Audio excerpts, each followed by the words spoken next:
자, 여러분 2023 지방직 해설 강의 시작하겠습니다. 연기 못해. 바로 갑시다. 자, 영역별 출제 비율을 좀 말씀을 드릴 건데 뭐가 되게 많아요. 이거는 공부를 하신 분들만 읽어보시면 되고 여기는 지금 현재 기본이론 강의가 진행되고 있는 공간이에요. 처음 하시는 분들을 위해서 나 왜 더듬니? 처음 하시는 분들을 위해서 개수만 말씀드릴 겁니다. 여러분들 이번에 지방직에서 문법 2문제밖에 나오지 않았습니다. 그리고 문학은 4문제인데 언제나 4문제가 나왔었어요. 영역별로.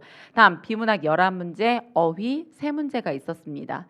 그러면 선생님 이번 지방직에서만 요랬던 건가요? 그럼 국가직이랑 비교를 하고 싶어지잖아요. 잠시 국가직이랑 요번 국가직이랑 비교를 좀 해볼게요. 국가직에서 문법 2문제 나왔었습니다. 이번 지방직도 문법 2문제예요. 약간 변화되고 있는 게 어느 정도는 굳어지고 있다는 게 느껴지죠. 많이 나오면 4문제까지 나올 수는 있겠으나 이젠 정말 많이 나왔을 때인 겁니다. 이제는 2문제에서 3문제 정도만 문법이 좀 굳어질 거예요. 다음 문학은 여러분들 지난 국가직에서는 3문제가 나왔었는데 지난 국가직에서만 3문제였어요. 언제나 영역별로 현대시, 현대소설 그리고 고전시, 고전소설 이렇게 언제나 4문제씩 나왔고 이번에도 지방직은 그 기조를 지키고 있는 거고 앞으로도 그럴 거예요, 여러분들. 다음 어휘 파트에서 여러분들 지난 국가직에서 3문제가 나왔습니다. 그리고 이번에는 특이하게 한자가 여러분들 어려운 게 2개가 있었어요. 그래서 지금 풀어보신 분들은 아시겠지만 한자 짜증나네. 한자만 계속 틀리네 라는 느낌이 좀 드실 거예요. 그럼 한자를 조져야겠구나 라는 생각이 드실 건데 아니에요. 방향성 잘 잡으셔야 되고 그것들을 말씀드릴 겁니다. 다음 여러분 비문학은 문학이 하나 늘고 비문학이 하나 준 거예요. 그래서 국가직 때 비문학 12문제, 지방직 때 11문제구나. 그러면 지난 국가직과 굉장히 유사한 비율로 냈다는 거 느껴지실 거고요. 작년 국가직과 올해 국가직의 비율이 거의 유사했습니다. 그럼 이제 이렇게 굳어진다는 소리예요, 여러분들. 그럼 여러분들이 문법만 미친 듯이 공부를 하는 건 좀 벗어나는 공부라는 게 느껴지시죠?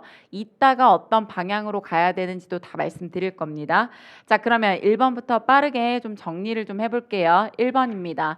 난도 잘 보세요, 여러분들. 상이 한 개도 없을 거예요. 한자에 있어요. 난도 잘 보세요. 가봅시다. 기억더리의 말하기 방식 적절한 것 찾기가 있습니다. 주무관이 얘기를 합니다. AI에 대한 국민 이해도를 높이기 위해서 설명회를 개최할 필요가 있다고 생각해요. 자신의 의견을 얘기했네. 그랬더니 저도 그 필요성을 절감하고 있어요. 공감했죠. 자, 밑으로 내려가서 의견에 공감을 표현하고 있다. 옳은 것 찾기인데 잘했는데 계속 가봅시다. 그런데 어떻게 준비를 해야 효과적으로 전달할 수 있을지 고민이에요. 즉 방법 좀 내놔봐 라고 직접적으로 얘기하지 않고 돌려서 표현했죠. 2번입니다. 정중한 표현을 사용해서 간접적으로 얘기를 하고 있는 거라고요. 자, 일단 답 나오니까 답 표시해놓고 다음 3번 가볼게요. 설명회에 참여할 청중을 분석 먼저 해야 되겠지요. 방법 얘기했습니다. 그랬더니 청중이 주로 어떤 분야에 관심이 있는지 알면 준비가 유용하겠네요. 그럼 청중의 관심 분야를 파악하려면 청중의 특성 중에서 어떤 것들을 조사하면 좋을까요? 라고 또 물어봤습니다. 디귿이에요. 뭘 반대했어. 서로 공감하는 걸 구체적으로 방법을 찾아가고 있구만. 구체적으로 나이, 성별, 직업 등을 조사할까요? 라고 얘기를 했는데 뭘 또 자꾸 반박하냐고요. 답 몇 번? 1번입니다. 여러분 제가 실제로 제 친구의 딸이 중3이거든요. 그래서 친구한테 친구야 네 딸한테 이것 좀 풀게 해봐라. 근데 걔가 조금 공부를 잘해요. 그리고 이 문제를 줬어요. 그리고 여러분들 토요일 저녁에 풀어봤어요. 여러분 그 친구 한자하고 문법 빼고 다 맞았어요. 중3. 여러분들이 푸신 거 중3도 풀었다고요. 이건 중학생도 찾을 수 있던 문제. 오케이? 다음 가봅시다. 가부터 다의 맥락에 따라서 가장 자연스럽게 배열한 것이 있고요. 비문학을 공부하다 보면 순서 배열에서 되게 겁을 먹어요. 근데 제가 앞으로 이제 계속해서 방법을 알려드릴 건데 일단 훑어는 보시는 거예요. 그럼 가가 제일 먼저는 아니구나 라는 건 훑어보셨죠. 그리고 여러분들이 가를 보고 나를 보고 자꾸만 얘를 찾으려고 하는데 그거 아니에요. 끝까지 보시는 게 순서 배열의 포인트입니다. 끝까지 보실 거예요. 자, 갑시다. 독서는 아이들의 전반적인 뇌 발달에 큰 영향을 미친다. 뭐에 대한 얘기를 해요? 포인트 독서입니다. 오케이? 다음 가볼까요? 그에 따르면 그가 누군지 몰라요. 그에 따르면 뇌 전두엽은 상상력을 관장하는데 책을 읽으면 그 상상력이 자극되어 전두엽을 많이 사용하게 된다 그랬습니다. 포인트에 밑줄 쳐볼 거예요. 일단 그라는 게 누군지 모르네 라는 거 밑줄 쳐져 있어야 되고요. 책을 읽으면 전두엽이 발달돼, 즉 계속해서 독서 얘기를 하고 있구나, 그리고 전두엽을 얘기하고 있구나, 책을 읽는 효과에 대한 얘기를 하고 있죠. 포인트 전두엽에 밑줄 쳐져 있어야 돼요. 판단하지 말고 계속 가는 거예요. 나 A 교수는 책을 읽을 때와 읽지 않을 때의 내 변화를 연구해서 세계적인 명성을 얻었다라는 게 있습니다. 그러면 우리는 때려 죽여도 변함없는 힌트를 하나 얻었어요. 뭐? 그에 따르면이 있으니까 누가 봐도 가 앞에 나가 나오는구나 라는 건 판단이 되실 겁니다. 지우지 마요. 일단 계속 읽어봐요. 이처럼 책을 많이 읽으면 전두엽이 훈련되어 전반적인 내 발달의 가능성이 높아지는데, 계속해서 책을 읽으면 전두엽이 발달돼. 그 뒤에 그 결과는 교육 현장에서 실증된 바가 있어 라고 새로운 포인트 교육 현장이 나오고 있죠. 그럼 여러분들은 마지막을 안 읽고 선지를 찾으러 가고 싶다고요. 근데 아니라 출제자는 마지막을 주는 이유가 있다고요. 끝까지 보시라고요. 자, 독서를 많이 한 아이는 학교에서가 있습니다. 학교에서 새로운 얘기가 나왔고 교육 현장 얘기하는 건 하나밖에 없었어요. 누구? 다밖에 없었죠. 그럼 마지막에 올 게 뭐예요? 다예요, 여러분들. 그러면 결론이 나왔다고요. 나가다. 답 몇 번이요? 1번이 되는 겁니다. 끝까지 읽으면 여러분들 확실한 증거들이 보입니다. 그리고 순서 배열에서 되게 쉽게 나왔던 문제였습니다. 별로 어렵지 않았어요. 다음 가볼까요? 3번입니다. 진짜 드세요, 5점 드세요 라는 문제였었죠. 가볼까요? 적절하지 않은 겁니다. 지원은 동작의 주체를 나타내는 주어이다. 정확한 설명. 유서는 도자기를 만들었다. 서술어죠, 여러분들. 근데 얘 몇 자리 서술어예요? 유서는 만들었어. 뭐를? 목적어 필요한 2자리 서술어죠. 밑에 갔더니 주어와 목적어를 요구하는 서술어이다. 정확한 설명. 다음 가볼까요? 물이 되었어. 뭐가? 되다 아니다 앞에는 이 가는 무조건 뭐예요? 보어지요. 서술할 거면 무슨 부서예요? 답 몇 번? 3번이 되는 거. 어머나 감탄사 혼자 쓸 수 있는 거. 당연한 얘기. 이런 건 여러분들 그냥 5점 준 겁니다. 그래서 이번 시험이 쉬웠다고 하는 거예요. 다음 가볼까요? 4번 같습니다. 그랬더니 어휘 문제가 있어요. 당황하지 마시고 가보는 거예요. 일단 여러분들 맹목적으로 글을 따른다라는 말이 뭐예요? 어떠한 판단을 하지 않고 무조건 따른다라는 거죠. 자, 그럼 가봅시다.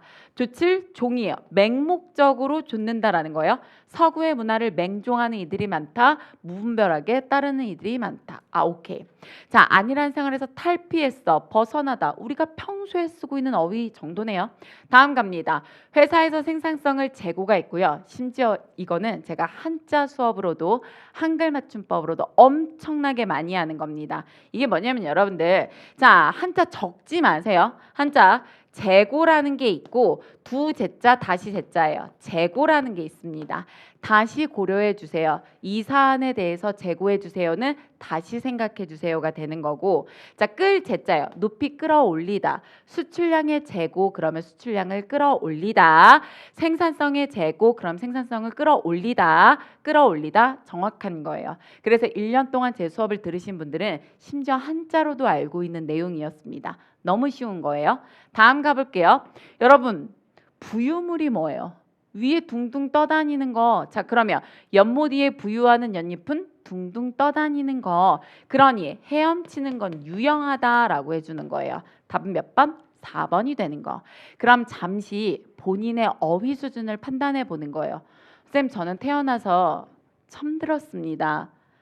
3번 빼고. 3번은 여러분들 매력적인 오답이에요. 공부를 해야지 하는 거. 나머지 상식 수준에서의 어휘인 건데 저는 상식이 없습니다. 그럼 앞으로 공부할 게 많구나라고 판단하시면 되는 거고, 이 정도 어휘로 나왔구나 그러면 조금 안심이 되실 거고. 오케이? 다음 가볼게요. 5번이고요. 앞으로 7, 8월 달 기본 이론만 해서 다 하는 거예요. 여러분 공지철 안에 다 들어가 있습니다. 심지어 문학도 다 들어가 있어요. 자, 가볼까요? 적절하지 않은 것 찾게요. 청사는 내 뜻이요, 녹수는 님의 정이랍니다. 청사는 나고 녹수는 저 푸른 물결은 임이랍니다. 그리고 여러분 보세요. 무엇 무엇은 무엇이고 무엇 무엇은 무엇 무엇이에요. 지혜는 떡을 먹고 공유는 빵을 먹다. 앞절과 뒷절이 똑같은 구조지요. 이런 걸 여러분들 무슨 법이라고 그래요? 대꾸법이라고 하죠. 대꾸법이 뭐예요? 문장 구조가 반복되면 대꾸법을 쓰고 있다라고 해주죠. 청사는 나, 흘러가는 물은 임, 녹수가 흘러간들. 자, 그러면 임이 떠나간들. 내 마음이 변하겠냐? 야, 암만 임이 떠난다는들 내 마음이 변하겠냐? 변해요, 안 변해요? 안 변해요. 답이 정해져 있는데 물었습니다. 무슨 법? 서리법도 쓰고 있죠. 자, 그 다음 궁금해하는 거예요. 녹수도 청산을 못 잊어. 저 임도 나를 못 잊어. 울며 가는 걸까? 라고 그냥 궁금해하는 겁니다. 이별의 상황에서 임도 나를 못 잊는 건 아닐까? 나를 그리워하는 건 아닐까? 라고 궁금해하는 거예요. 자, 그러면 여기까지 봤을 때 임은 어디 갔어? 물에. 나는 청산에 비유해주고 있구나 라는 거 느껴지지요. 그리고 여러분들 푸른색 시각적인 이미지도 짱이지요. 눈에 보이는 색채 이미지. 자, 그러면 우리는 가를 봤죠. 가만 생각하고 지울 거예요. 가.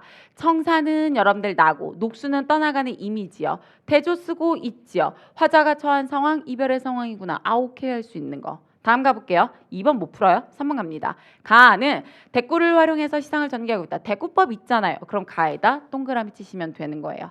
4번. 가는 서리적인 표현을 활용해서 정서를 드러내고 있다. 있잖아요. 가에다 동그라미 쳐주시면 되는 거예요. 자, 이제 나 들어갑니다. 여러분 기본 이론반에서 역시 본 거고요. 여러분이 모의고사까지 하면 이 작품 진짜 50번 넘게 봅니다. 너무 중요한 작품이에요.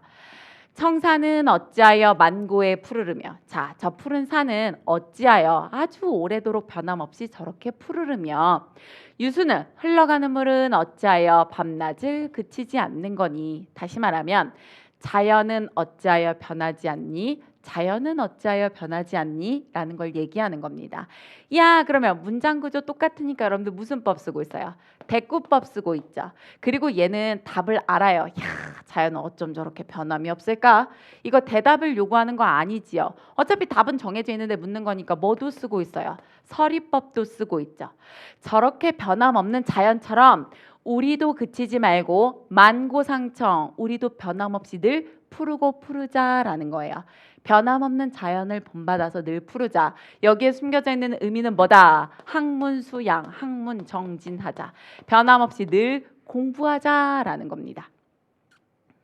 자, 그럼 보세요, 여러분들. 우리 나 읽었네. 자, 거꾸로 가볼게요. 4번에 나, 서리적인 표현 있지요, 여러분들. 동그라미. 나, 대꾸법 있지요. 자, 근데 전반적으로 보면 여러분들 청산, 물, 그리고 계속해서 푸르고 푸르다. 시각적인 심상만 있지요. 아이호, 청각적인 심상 X. 그래서 답은 몇 번? 2번이 되는 거예요. 거기까지 오케이. 여러분 기초적인 고전 시가가 나왔습니다. 어려운 게 아니에요. 근데 여기는 기본 이론반이기 때문에 나는 아직 처음 봤는데 라고 하시는 분들이 있을 건데 기본 이론 계속 따라오시면 뭐 이렇게 쉬운 걸 내셨어? 이런 생각이 이제 드시는 작품들이라고요. 다음 가볼게요. 자, 6번. 다음 글의 중심 내용으로 가장 적절한 것 그랬습니다. 그럼 글을 읽기 전에 선택지를 훑어보는 거예요. 사용가치, 교환가치. 사용가치, 교환가치. 아하, 사용가치와 교환가치를 얘기하는 글이구나 라고 훑어만 보신 거라고요. 글 들어가 봅시다. 교환가치는 그럼 글 들어가기 전에 좀 이따가 사용가치 나오는 거 알죠? 기호하면서 갈 거예요. 동그라미 세모로. 자, 어떻게 푸나 잘 보세요. 맞는 게 중요한 게 아니에요.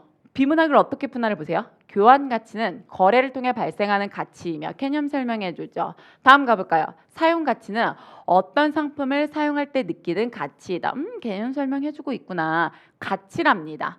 전자가 다시 교환 가치가 시장에서 결정된다는 점에서 객관적인 특징이 있다면 사용 가치는 개인에 따라서 다르다는 점에서 주관적이다까지가 있습니다. 글을 읽으면 막 읽지 말고 생각을 해보는 거예요. 교환 가치는 시장에서 거래되는 가치, 사용 가치는 내가 주관적으로 느끼는 가치. 얘는 객관적이야, 얘는 주관적이야. 특징 정리됐죠? 다음 가봅시다. 상품에는 사용 가치와 교환 가치가 섞여 있는데 교환 가치가 아무리 높아도 나에게 사용 가치가 없다면 해당 상품을 구매하지 않을 것이다 그랬습니다. 그럼 물건을 살 때 우리에게 중요한 건 교환 가치예요, 사용 가치예요? 사용 가치가 있어야지만 그 물건을 사는구나 라는 것까지 정보 파악했네. 하지만 이 같은 상식이 통하지 않는 경우를 우리는 종종 볼 수 있다. 예를 들어보자. 그리고 지금부터 나오는 건 다 예시입니다. 빠르게 좀 읽을 수 있겠죠. 예를 들면 인터넷 커뮤니티에서 100만 원짜리 공연 티켓을 판매하는데 어떤 사람이 이 공연의 가치는 돈으로 환산할 수가 없어요 등의 댓글을 봤어요. 다른 사람들의 평가를 받어요. 근데 애초에 관심도 없었던, 즉 나에게 사용 가치가 없었는데 다른 사람들의 평가를 보고 티켓을 샀답니다. 마치 임지에 갔죠. 매진 임박 필요 없어, 안 사도 돼. 매진 임박 사야 되는 거 아니야? 그리고 반값 할인, 그다음에 뭐 기간 한정 세일. 마음이 불안해지는 거예요. 나 진짜 필요 없는데. 그게 다 뭐예요? 사용 가치 고려하지 않고 남의 평가를 지금 생각하는 거죠. 자, 여기까지 끝까지네요. 다 뭐예요? 예시에 해당되는 거네. 자, 마무리. 이 사례에서 볼 때 건강한 소비를 위해서는 구매하려는 상품의 사용 가치가 우리한테 필요한 건 계속해서 사용 가치죠. 어떤 과정을 거쳐 결정된 것인지 곰곰이 생각해 봐야 한다. 나에게 얼마나 필요한가에 대한 고민 없이, 즉 사용 가치 생각 없이 다른 사람들의 말에 휩쓸려서 어떤 상품의 사용 가치가 결정될 때 그 상품은 나에게 쓸모없는 골칫덩어리가 될 수 있어. 그럼 이 글을 봤을 때 여러분들 교환 가치를 고려하라는 거예요? 사용 가치를 고려하라는 거예요? 사용 가치를 고려하라는 거죠. 그럼 1번 사용 가치보다 교환 가치가 큰 상품을 왜 구매 안 되죠? 2번 상품을 구매할 때 사용 가치와 교환 가치를 두루 고려하라는 게 아니라 이 글은 사용 가치를 고려해라 라는 거니까. 3번 상품에 대한 다른 사람들의 평가를 반영해. 다른 사람들의 평가, 다른 사람의 말을 고려한다는 건 사용 가치 고려하지 않고 외부적인 걸 본다라는 거니까 X. 4번 갑니다. 상품을 구매할 때 사용 가치가 자신의 필요에 의해 결정된 것인지, 즉 사용 가치를 고려해라. 몇 번? 4번이 되는 거. 중학생도 맞출 수 있는 거. 자, 다음 가봅시다. 7번입니다. 먼저 여러분들 이거 들어가기 전에 자, 이번 시험에서 얼마나 어휘, 상식 수준의 한자 어휘를 많이 냈는지 보세요. 아까 전에 재고도 여러분 기출에서 굉장히 많이 나왔던 한자어입니다. 얘도 기출에서 많이 나온 한자어예요. 이거 심지어 우리는 한자로도 공부를 했습니다. 앞으로 하게 될 거고. 자, 그럼 보세요. 지향이라는 건 그곳으로 향해, 뜻이 그쪽으로 향해야 돼, 즉 해야 돼라는 거고, 지양이라는 건 그거 하지 마라는 겁니다. 이미 알고 있는 바예요, 여러분들. 자, 그러면 마지막만 볼게요.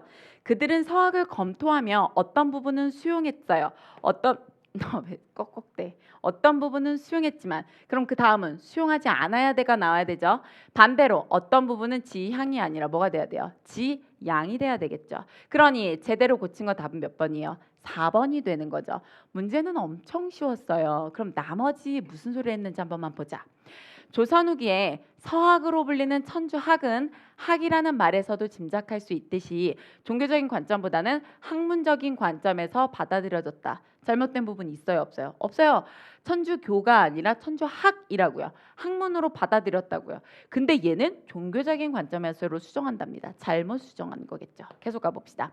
당시의 유학자 중에서 서학 수용에 적극적인 이들까지도 서학을 무조건 따르자고 주장하지는 않았어. 무조건 따르자라고 하지는 않았어 라고 여러분들, 그들도 그렇게 하진 않았어가 되는 거니까 제대로 했는데 주장하였는데로 수정하면 또 반대 얘기가 되는 거니까 X.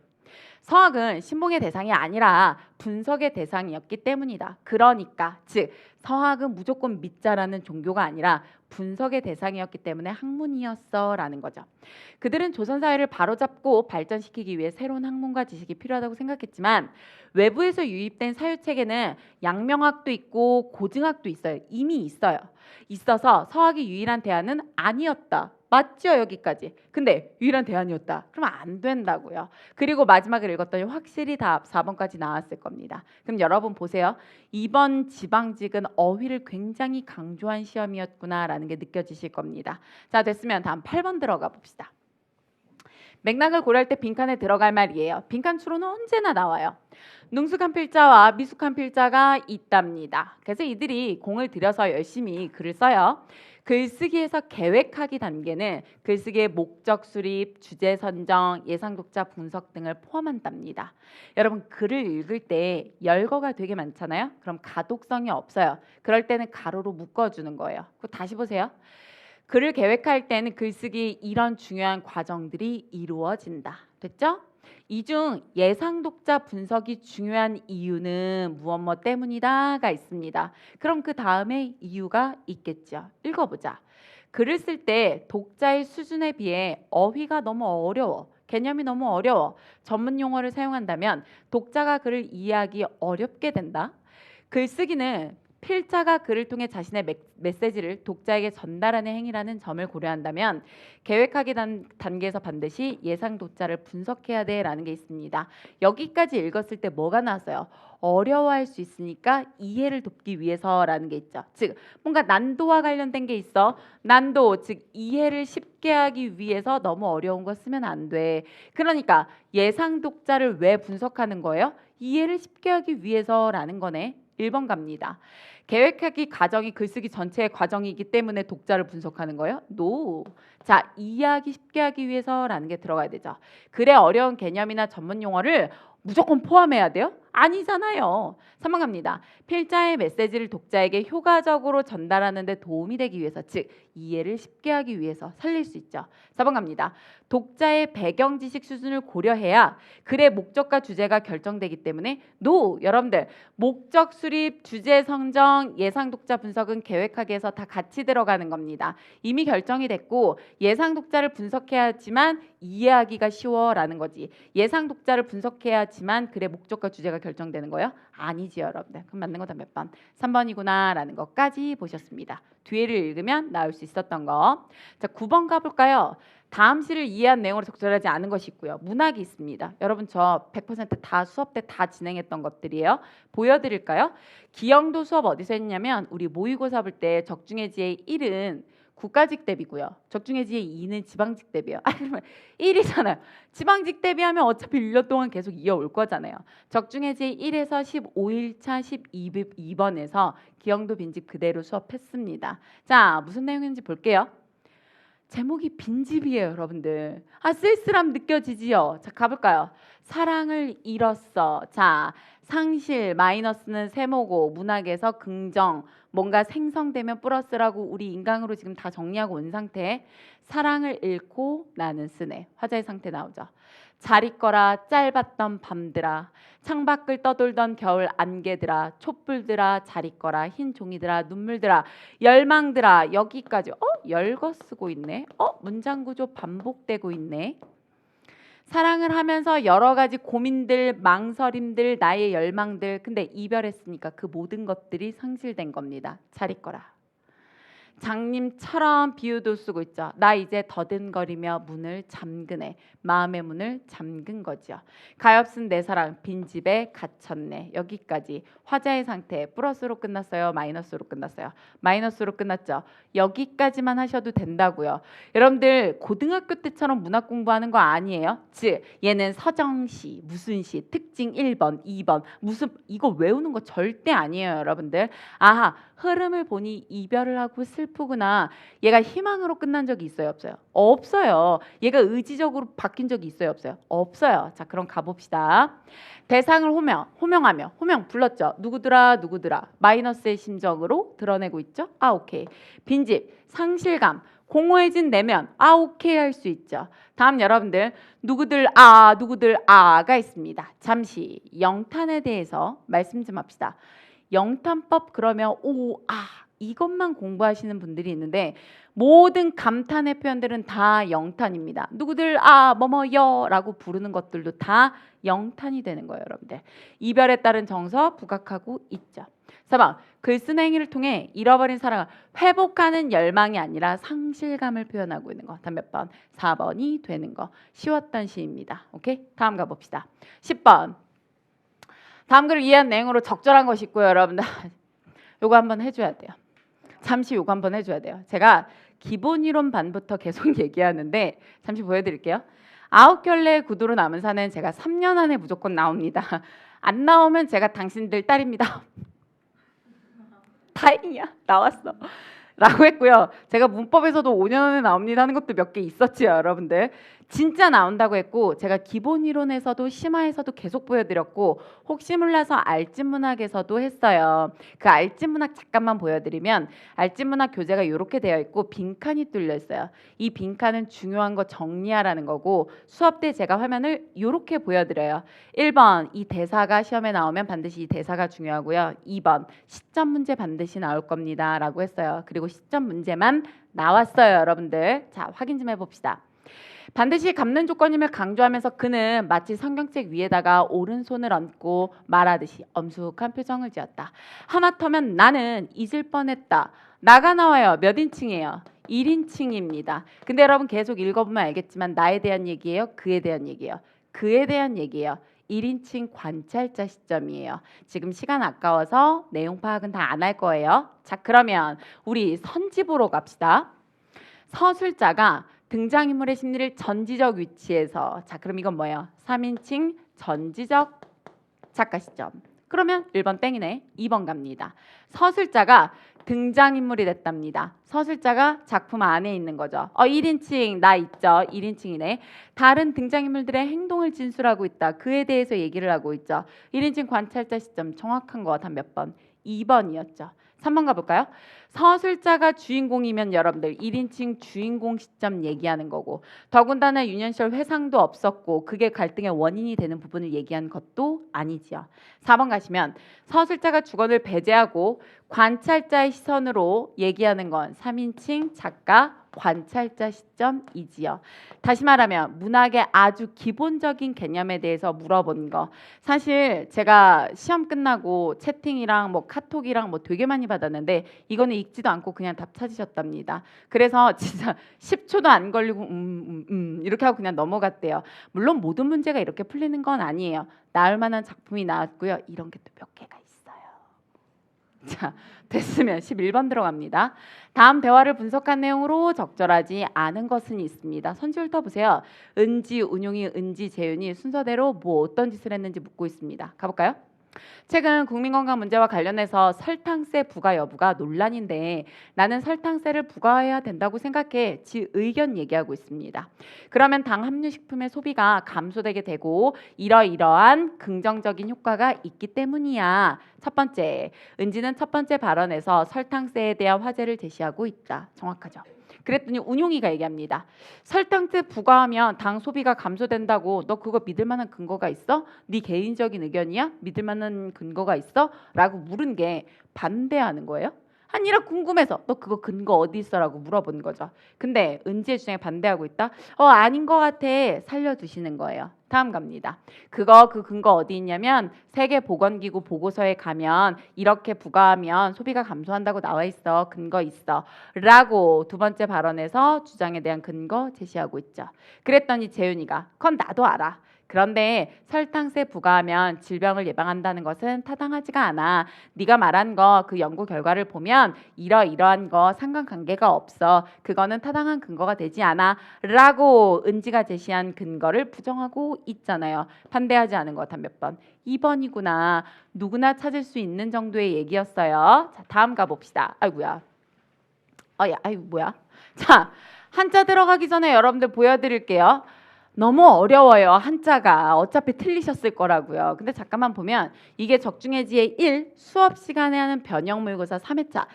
전체 8주차에서 3회차에 수업을 했던 거예요. 그리고 제가 매수와 관련된 것만 겁나 열심히 했어요. 매수와 관련된 것만.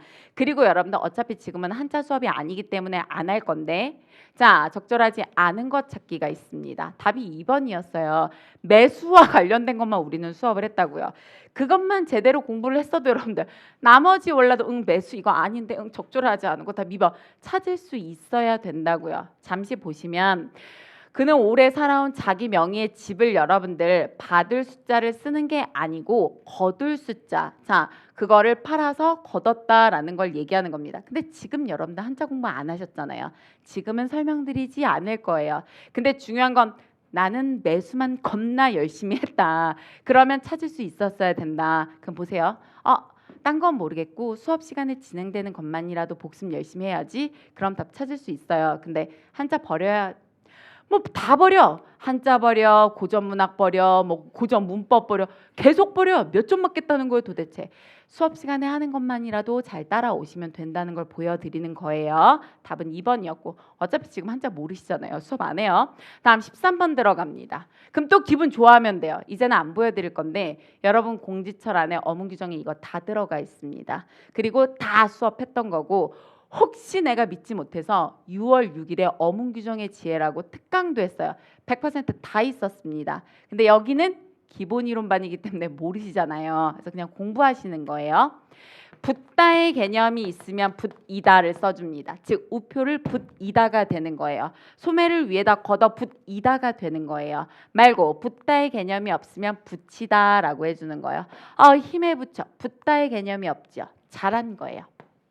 다음 그 사람이랑 나랑 아는 사이야. 알아 라고 할 때 이렇게 적어주는 거 알다에서 온 겁니다. 맞는 거예요. 다음 여러분들 지혜가 문을 닫다. 지혜가 한 겁니다. 오늘 배웠어. 문이 지혜에게 닫히 없다. 축약하면 닫혔다. 잘한 거예요. 피동 쓴 겁니다.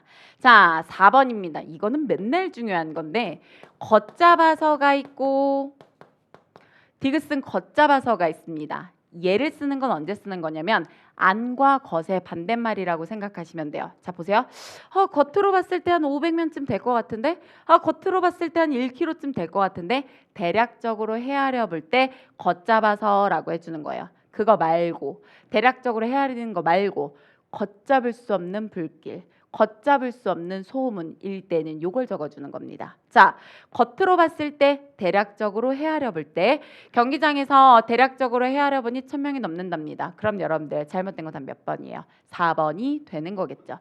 진짜 쉽게 냈어요 이번에. 처음 하시는 분들은 새롭겠지만 1년을 하시면 어머 뭐 이런 걸 내고 있어. 그래서 시험 끝나고 저한테 카톡 사진 찍어서 다 시험 끝나고 선생님 이런 문제 나왔습니다 라고 카톡을 찍어서 보내주세요.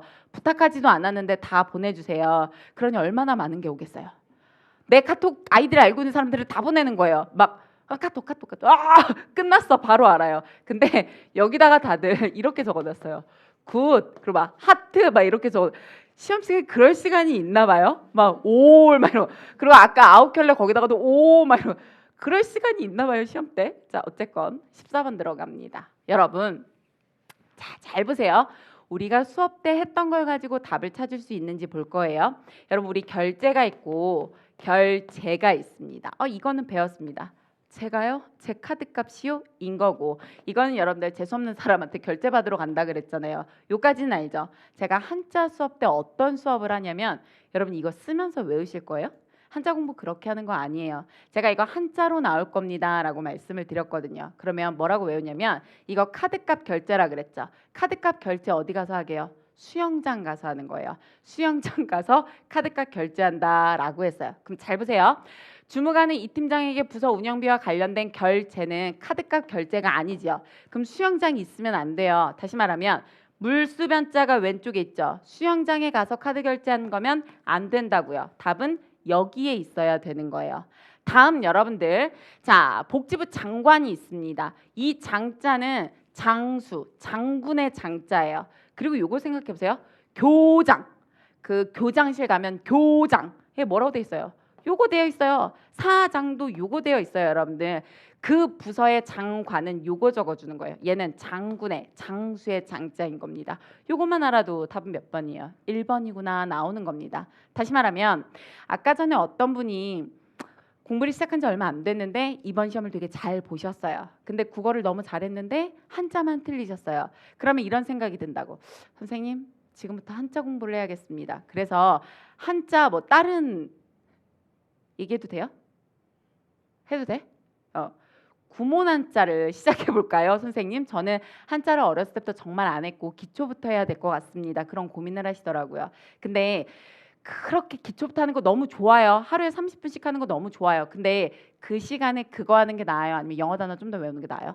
영어 단어 외우는 거 훨씬 더 나아요. 우리 수업만 진행하면 걸러져요. 다시 말하면 다 몰라요. 절대 모른다니까. 근데 수영장 아니니까 지우고 장 이거는 배웠으니까 답 1번. 왠지 모르지만 1번이야. 이렇게 된다고요. 여러분 우리 학문 탐구하는 거 아니라 그랬죠. 답만 찾을 수 있으면 된다고요. 그래서 8월부터 여러분 아침에 하프에서 한자 한다 그랬죠. 기초부터 할 거니까 그거 따라오세요. 걱정하지 마시고. 오케이. 자 다음 들어갑니다. 15번 가시면 다음 글에서 추론한 내용으로 적절하지 않은 것은이 있습니다. 선택지 훑어 보셨을 거고요. 원래대로면 비문학 수업이면 선택지 이런 내용이 있으니까 요거 생각하면서 들어가 봅시다 할 건데 시간 없어서 바로 갑니다. 우리는 개별적으로 고립된 채 살아가는 존재일 수 없다. 우리 사회생활 하잖아요. 사회 속에서 여럿이 모여서 복수의 상태로 살아갈 수밖에 없는 존재라는 것이다.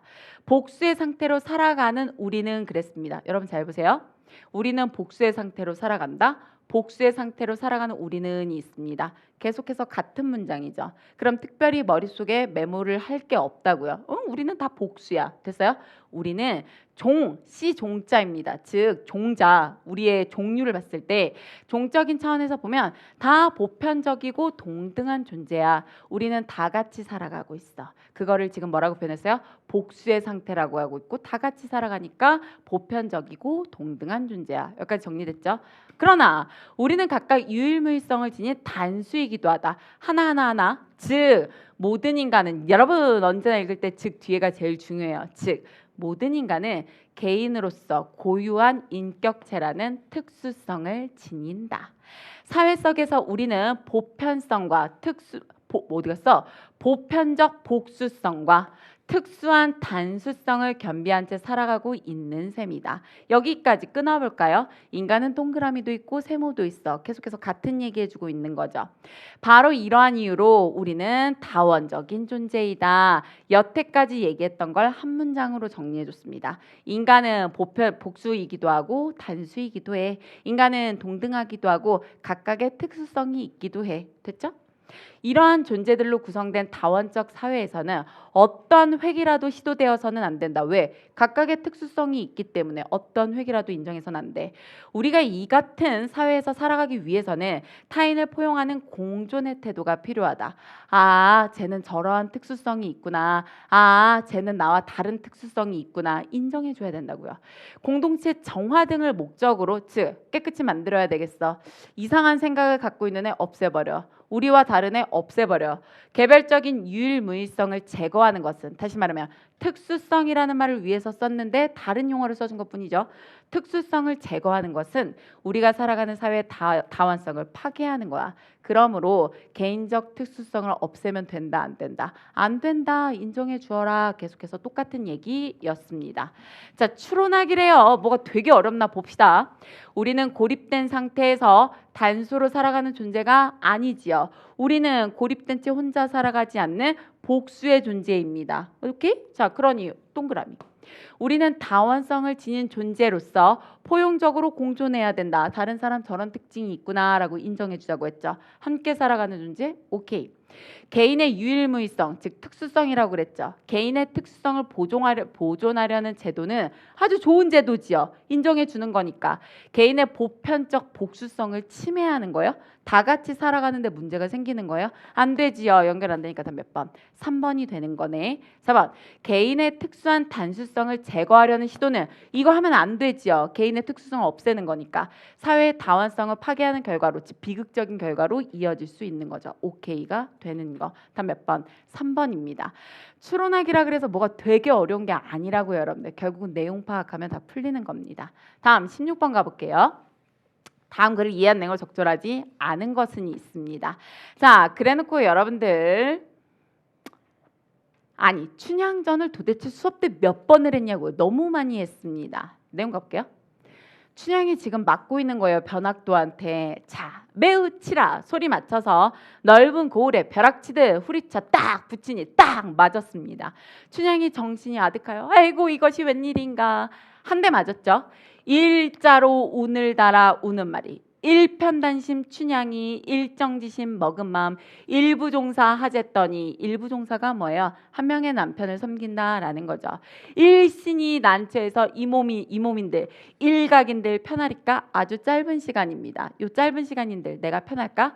일월같이 맑은 절개 일이 힘들게 마르시오. 나 때리지 마. 나 왜 이렇게 힘들게 나 절개 지키려는데 왜 그러는 거니? 그리고 한 대 맞았더니 일로 계속 시작하죠. 다음 가볼래요? 매우 치라 꽤 때리오. 또 하나 딱 치니 두 대지요. 이자로 우는구나. 이부불경 즉 두 명의 남편을 섬기는 건 불경한 일이야. 이내 마음 이금불사와 두 명의 임금을 섬기는 건 나쁜 일이야.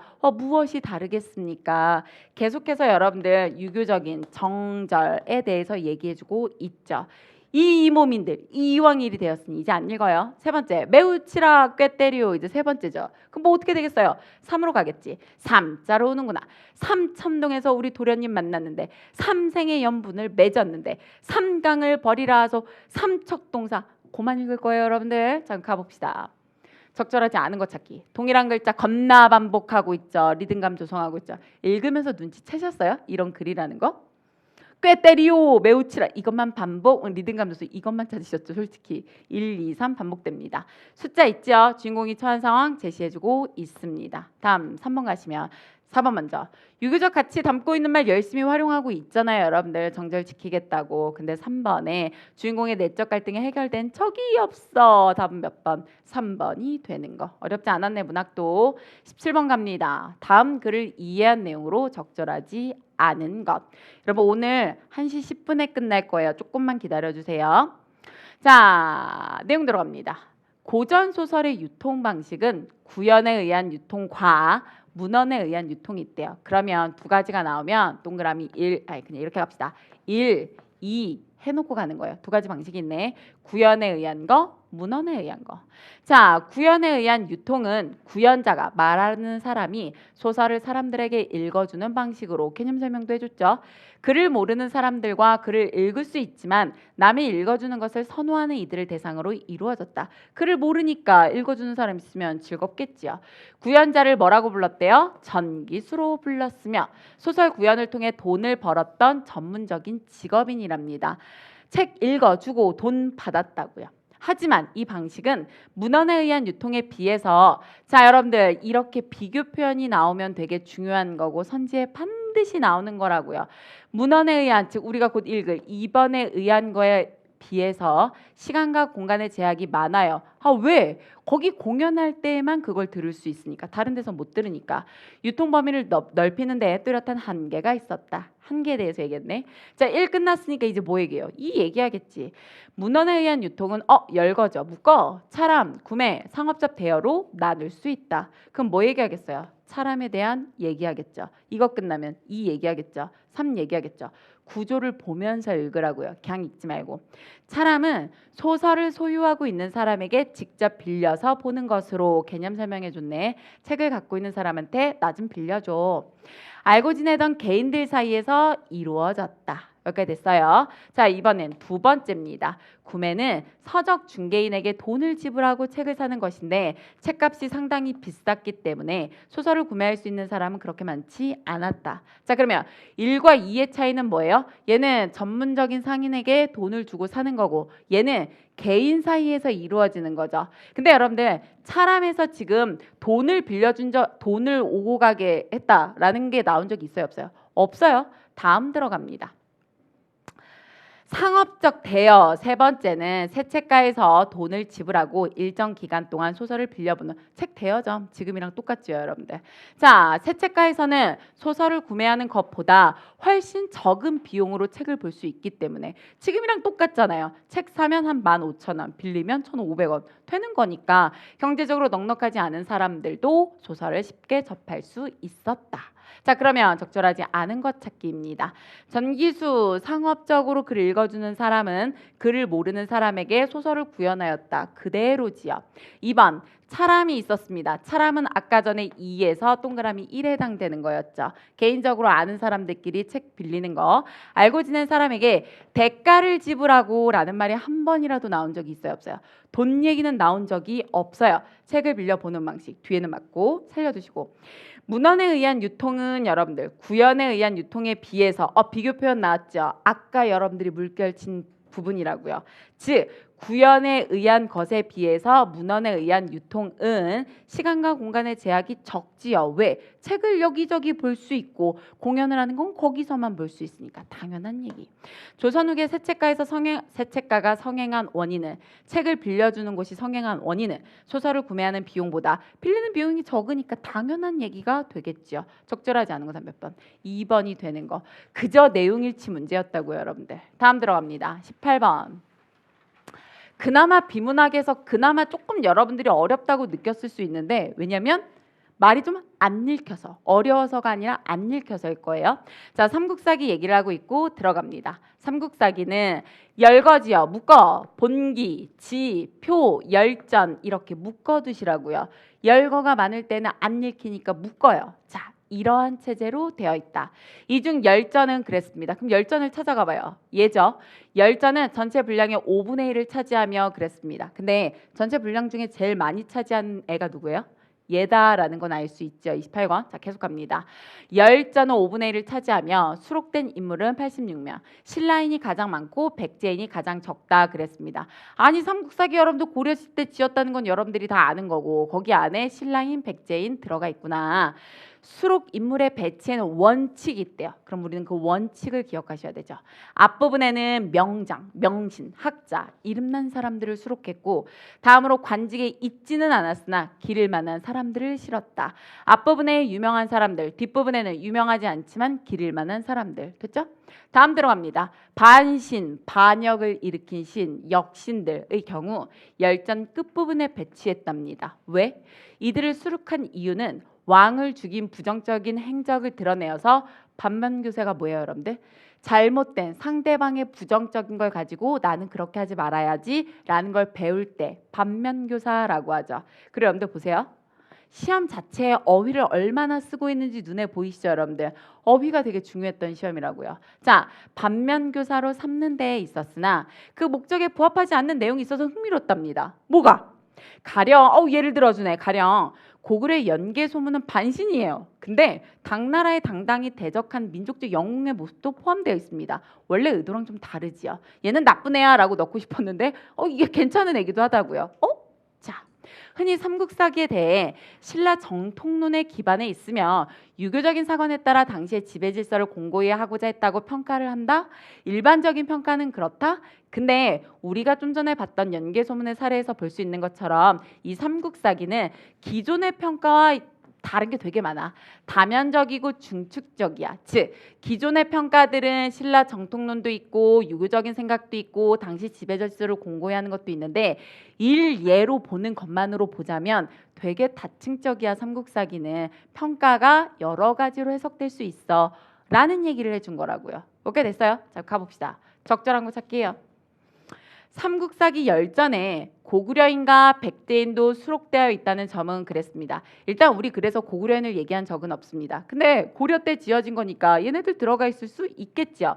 되어 있다는 점은 이 책이 신라 정통론을 계승하지 않았다는 것을 보여준다. 노!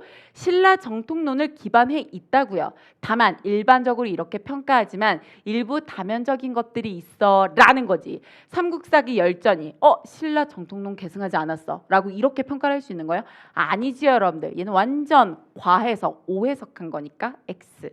2번 갑니다. 삼국사기 열전에 수록된 반신 중에는 이 책에 대한 기존 평가를 다르게 해석할 수 있는 여태 읽었던 누구 있어요? 연개소문 있잖아요. 뭐 이렇게 쉬워? 단 몇 번이에요? 2번이죠. 다음 갑시다. 삼국사기 열전에 기를 만한 업적이 있더라도 관직에 오르지 못한 사람은 수록되지 않았어요? 노, 관직에 오른 사람들도 후반에 있었지요. X.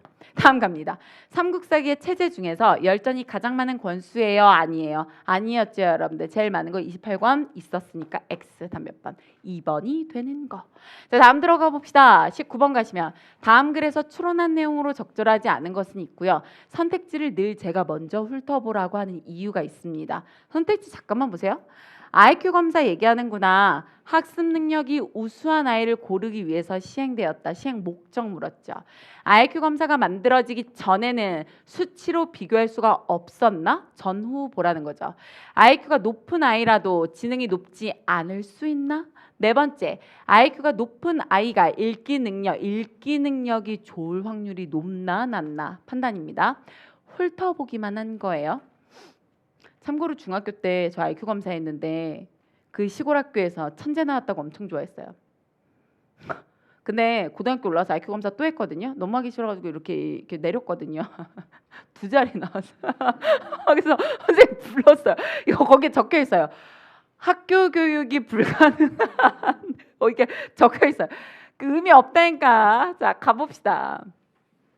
프랑스에서 의무교육 제도를 실시하면서 정규학교에 입학하기 어려운 지적 장애 학습 부진화를 가려내고자 하였답니다. 부족한 애들.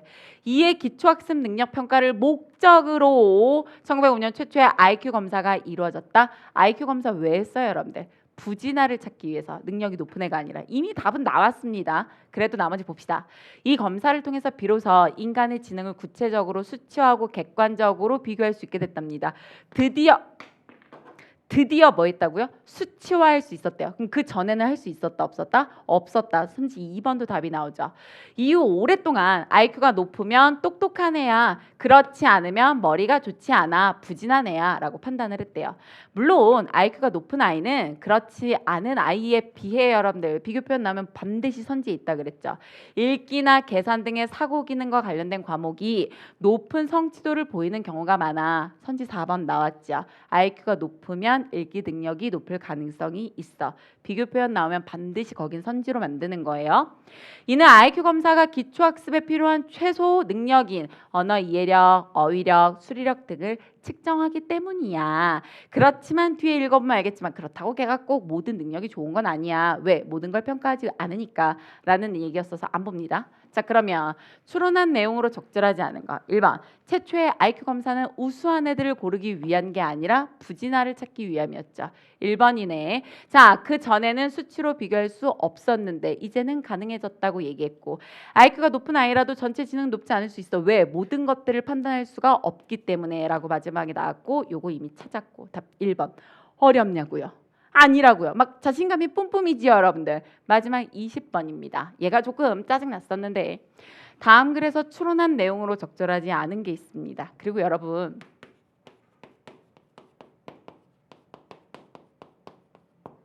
구분할 수 있어야 되죠. 한글은 우리 글자입니다. 국어는 여러분들 우리 언어 자체를 얘기하는 거예요. 한자는 뭐예요? 글자 자체를 얘기하는 거죠. 한문은 뭐예요?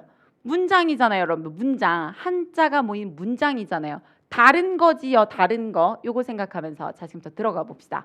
어려운 거 아니었어요. 천천히 볼게요. 한글은 소리를 나타내는 표현 문자여서 한국어 문장을 읽는데 학습해야 할 글자가 적지만 우리 여러분들 자음 모음 몇 개만 알면 모든 글자를 읽을 수 있고 쓸 수 있고, 오케이? 자, 근데 한자는 음과 상관없이 일정한 뜻을 나타내는 표현 문자여서 한 문장 자체를 읽는데 익혀야 할 글자 수가 훨씬 더 많다. 4만 개 여러분들 우리 다 외울 수 없잖아요. 할 게 너무 많아. 이러한 번거로움에도 한글과 달리 여러분들 비교 표현을 쓰면서 한자, 문자 얘기하고 있어요. 한자가 갖는 장점이 있대요. 어떤 장점? 한글에서는 동음, 이의, 즉 형태와 의미 같은데 뜻이 다른 단어가 많아서 글자만으로 의미를 파악하지 못하는 경우가 되게 많답니다. 자, 하지만 한자는 그렇지 않대요. 예를 들어서 자, 지금부터 그 예시를 이해할 수 있으면 되죠. 한글로 사고라고 썼답니다. 자, 그럼 읽지 말고 생각해봐요. 사고라는 게 사고가 났어인 건지 사고를 좀 해인 건지 알 수가 없죠. 왜? 우리는 동음이어가 존재하니까. 근데 여러분 한자 자체로만 보면 아, 생각하라는 거구나 바로 판단이 되죠. 이게 한자의 장점이다라고 지금 얘기하는 거예요. 가봅시다.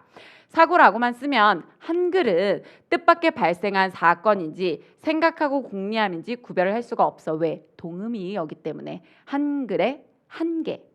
한자로 전자는 갑자기 일어난 건 이렇게 적어주고 생각하는 건 이렇게 표기한다.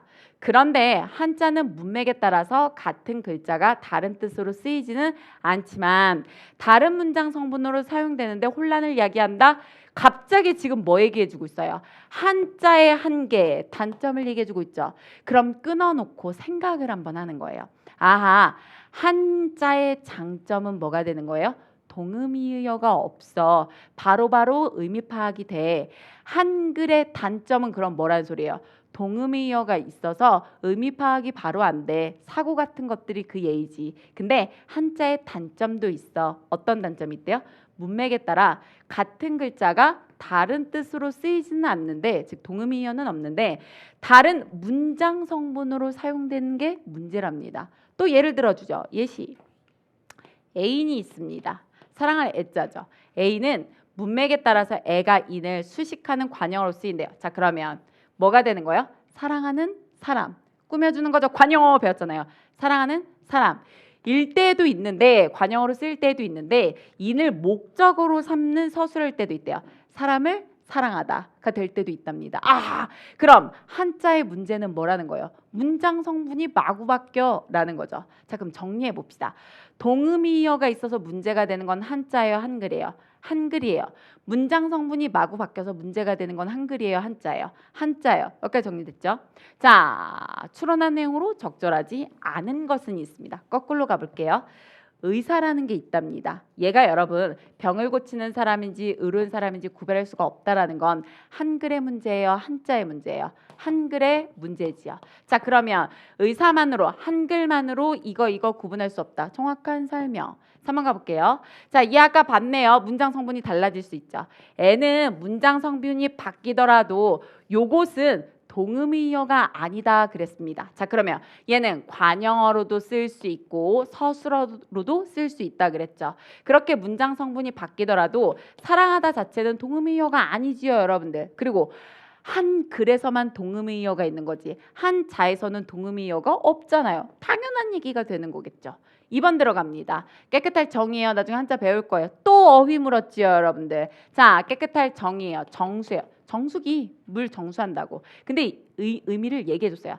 깨끗하게 한 물이 있습니다. 꾸며주고 있죠. 자, 그럼 얘는 얘를 수식한다. 정확한 설명이잖아요. 옆에 뜻도 얘기해 줬다고요. 오케이. 자, 그러면 빼고. 한국어 문장보다 문장 성분이 복잡하다. 문장 성분이 복잡한 건 여러분 우리가 지금까지 본 건 누구 때문인 거예요? 한자 때문인 거지요. 한 문 자체에 대해서 얘기를 하지를 않았어. 우리는 한자 자체의 장점과 한계를 봤던 겁니다. 몇 번? 1번이 되는 거. 재밌는 문제지요. 자, 여기까지 봤을 때 여러분들 저에게 2분만 시간을 주세요. 나 오늘 너무 열심히 했어. 여러분 지금 지방직 문제를 보니 어휘를 굉장히 강조하는 게 느껴집니다. 그리고 한자 문제가 2문제나 나왔습니다. 그리고 한자성어 되게 열심히 했는데 한자성어 또 나오지도 않았어요. 짜증나게. 근데 한자가 이렇게 나오니까 한자에 집착할 거야. 나는 비문학은 되게 잘하는 것 같아. 그러니까 한자 공부만 할 거야. 굉장히 위험한 겁니다. 한자 10시간 하느니 여러분들 영어 단어 9시간 외우시고 1시간 한자 하는 게 훨씬 더 효율적입니다. 그러면 지금부터 어떻게 공부를 해야 되냐면 독해하고 어휘는 처음부터 조금씩 가시는 거예요. 막 내가 몰아서 막 한자 수업을 제가 막 40강을 해요. 그거 다 기억나실 것 같아요? 절대 아니에요, 여러분들. 그렇게 공부하시는 것도 아닙니다. 독해하고 어휘는 처음부터 조금씩 가시는 거예요. 어떻게 하냐면 여러분 우리 7월부터 시작하는 기본 이론반 이름 기본의 지에서는 4교시에 독해 수업합니다. 1, 2, 3교시 문법이고요. 4교시 독해할 거니까 그거 잘 따라오시면 7월부터 계속 비문학 연습하시는 거예요. 그렇게 7월을 보내고 8월이 되면 어느 정도 공부가 좀 되어 있으실 거예요. 8월부터 월화 아침이에요. 우리 기본 이론만 월화 수업이죠. 월화 아침에 반전의 지혜 1 시작합니다. 8, 9월 달에 아침 하프 수업이에요. 한자 기초부터 같이 정리합니다. 한자 공부하고요. 여기에 매일 비문학 들어가 있고요. 문학 작품 여러분들 월화 이틀씩 작품 4개씩 여러분들 2달을 채워나가면 생각보다 많은 문학 작품을 채울 수 있겠죠. 문제 푸는 연습 일찍 들어갈 거고요. 다음 반전의 지혜 2 조금 더 어려워지겠죠. 그래서 8, 9, 10, 10월입니다. 4달 동안 여러분들 6월 정리하는 거예요. 그러면 11, 12, 1월 달에는 여러분 뭐가 들어가냐면 고난도 독해의 지혜가 있어요. 비문학 겁나 어려운 것들이 들어가는데 그때 한자를 또 들어갑니다. 아침에 계속 아침 시간일 거예요. 자, 여러분들 독해하고 어휘는 처음부터 진행하셔야 돼요. 어느 날 갑자기 느는 건 아닙니다. 그리고 따로 내가 한자를 엄청나게 열심히 해야지 해봤자 기억 잘 안 나실 거예요. 수업 때 재밌게 아까 얘기했잖아요. 여러분 결제가 있고 결제가 있어. 이거는 무조건 못 찾으면 된다고요. 물숫자 찾으면 된다고요. 이런 수업이에요. 문제가 다 풀린다고요. 이렇게 해야지 한자를 일일이 다 외우면서 그렇게 해봤자 기억도 안 난다고요. 자, 어휘 처음부터 진행할 거고요. 다음 문법 이제 느낌이 오시죠? 왜 문법 계속 압축해야 되는지, 왜 공지처를 계속 강조하는지 느낌이 오시죠, 여러분들? 이미 올해 이제 국가직과 지방직으로 답은 어느 정도 나온 겁니다. 그럼 여러분들 문법은 줄이고 줄여야 돼요. 그거는 너무 지나치게 많은 양을 늘리지 마시고 압축을 해야 됩니다. 그리고 이해를 바탕으로 가는데 계속해서 기출을 정리하셔야 돼요. 근데 여러분 기본 이론부터 기출 되게 열심히 하는 건 우리밖에 없어요. 공지철 안에서 우리 기출도 풀지요. 내용 정리도 하죠. 그리고 기출 들어가면 또 기출하죠. 여러분들 계속 반복하게 될 겁니다. 그래서 정규 수업만 따라오시면 된다는 소리예요. 여러분 문법은 계속해서 압축해 드릴 겁니다. 자 마지막 페이지가 되게 중요해요. 나요 나. 화면에 잘 나온지 모르겠는데 이번에 새로 찍은 거예요. 내가 임지혜다 약간 이런 겁니다. 여러분 2024도 국어는 지혜다. 소중한 시간. 여러분 아까도 제가 수업 때 말씀드렸지만 이 1년 동안 돈을 벌었다 생각해 보세요. 딴 데서 돈 되게 많이 버실 수 있는 건데 여기 와서 1년 동안 잠깐 참고 공부하시는 거잖아요. 되게 소중한 시간이라고요. 이 시간에 저 여러분들이랑 딴 얘기할 시간 없고요. 진짜 수업만 하기도 바쁜 시간이죠. 겁나 바빠. 합격을 위해서 오로지 진짜 여러분들 합격만 생각하면서 잔소리가 좀 많아요. 공부해. 정신 차려 이런 거 되게 많다고요. 여러분 봐라. 왜 티패스 판매 1위겠어요? 왜 강의 만족도 1위겠어요? 이유가 있겠지. 더 이상 얘기하지 않겠다. 자, 여러분들 7월부터 차근차근히 준비해 놨으니까 지금 우리가 수업한 건 그냥 뼈대 잡은 거라고 계속 말씀드린 겁니다. 7월부터 잘 들어갈 건데 이번 주 목요일 특강에서도 좀 본격적으로 수업이 진행이 되긴 할 거예요. 자, 우리는 여러분 차근차근히 쌓아서 내년 이맘때 선생님 합격했어요. 로 연락 주시길 바랍니다. 다음 강의에서 만날게요. 수고하셨습니다.